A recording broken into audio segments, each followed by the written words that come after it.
tout le monde, j'espère que vous allez bien. Aujourd'hui je vous retrouve avec une nouvelle vidéo et ça va être une vidéo présentation de la série Freerun. J'ai lu les 2 premiers tomes de la série, j'ai déjà rendu le premier tome à la bibliothèque donc je ne vais pas pouvoir vous le présenter, mais je viens de lire le 2e tome. Donc c'est écrit par Kanehito Yamada et au dessin on a Tsukasa Abe et c'est un shonen édité chez Kiun. On a actuellement 14-15 volumes au Japon, je ne sais plus exactement, mais la série est encore en cours. On est face à un manga d'heroic fantasy, c'est pas du tout mon genre de prédilection. Je suis pas calée sur l'heroic fantasy, mais je trouve que, en tout cas de ce début, ça commence assez bizarrement. Tout simplement parce que on arrive après la bataille, on arrive après l'épopée, l'aventure de 5 combattants, dont Freerun, donc notre fameuse mage elfique. Ils arrivent, ils rentrent de 10 ans passés ensemble. Ils ont réussi à accomplir leur mission et maintenant ils vont repartir chacun dans leur coin. Mais les souvenirs de ces compagnons vont venir un petit peu ponctuer la lecture du premier tome et même du 2e tome. Je ne sais pas si ça continuera comme ça pour les tomes suivants, mais en tout cas, voilà, on est ancré dans une histoire, mais qu'on a l'impression d'avoir perdu, d'avoir oublié, d'avoir raté le train. Voilà, on a l'impression d'arriver après la bataille. Et je trouve que c'est un petit peu bizarre du coup parce que on arrive dans un creux, dans un moment où on n'a plus grand chose à voir, plus grand chose à combattre. Et Freerun donc va revenir sur ce passé, sur ce souvenir et se dire que finalement, elle ne connaissait pas grand chose de ses compagnons. C'est une elfe et en tant qu'elfe, elle vit des centaines et des centaines d'années.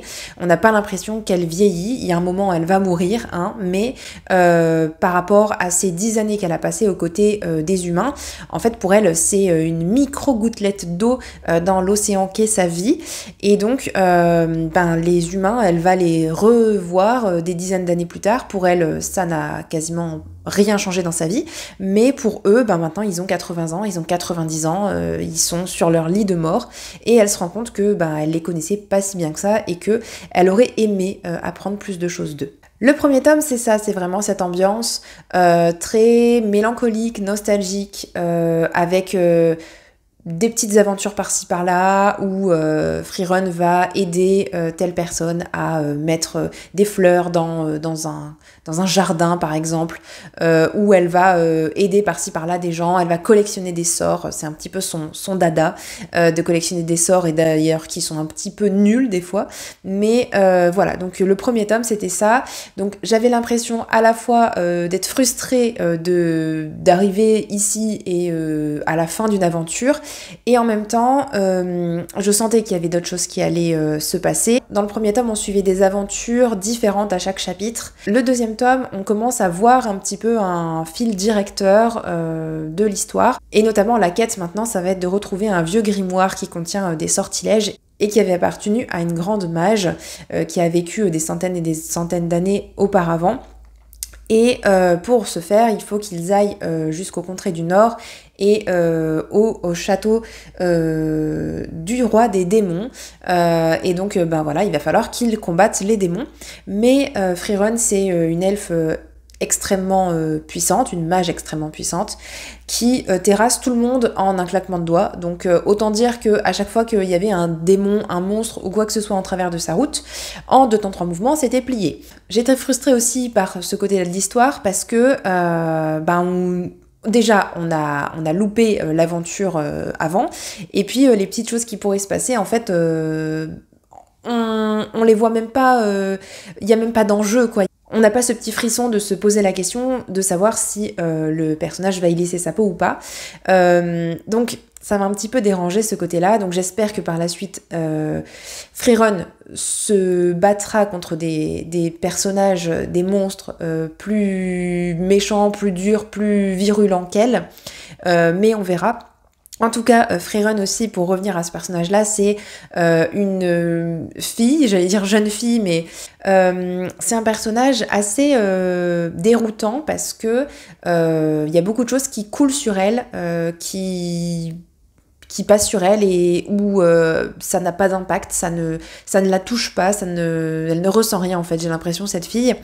Donc déjà, avec ce que je vous ai dit tout à l'heure, hein, le fait qu'elle ait passé 10 ans aux côtés de certaines personnes et puis qu'au final, on a l'impression que leur mort ne la touche pas, alors ce qui est un peu faux, mais c'est une personne qui est quand même assez froide, qui terrasse des dragons, des monstres en un claquement de doigts.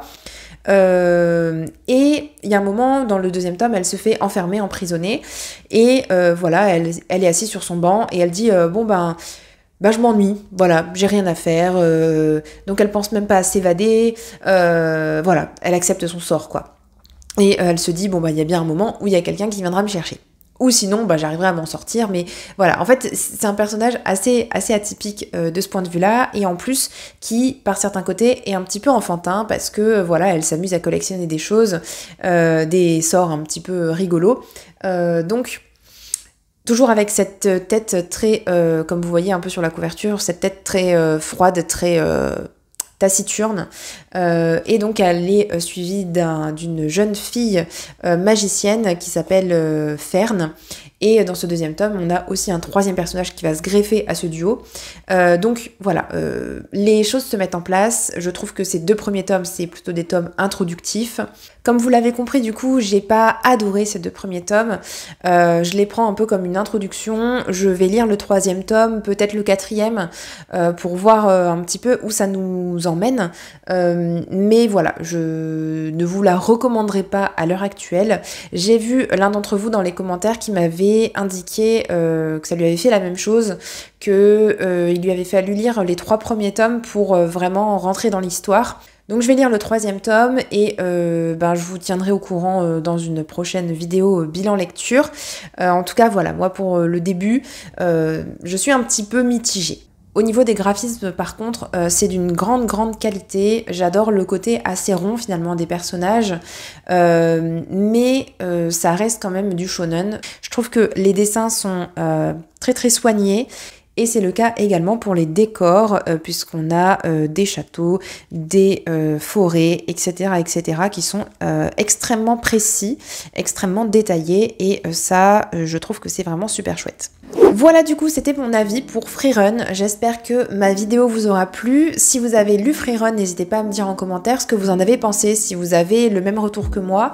Et également pour l'animé, si ça vaut peut-être plus le coup de regarder l'animé ou pas. En tout cas, j'espère que ma vidéo vous aura plu. Je vous dis à bientôt dans une prochaine vidéo. Ciao ciao!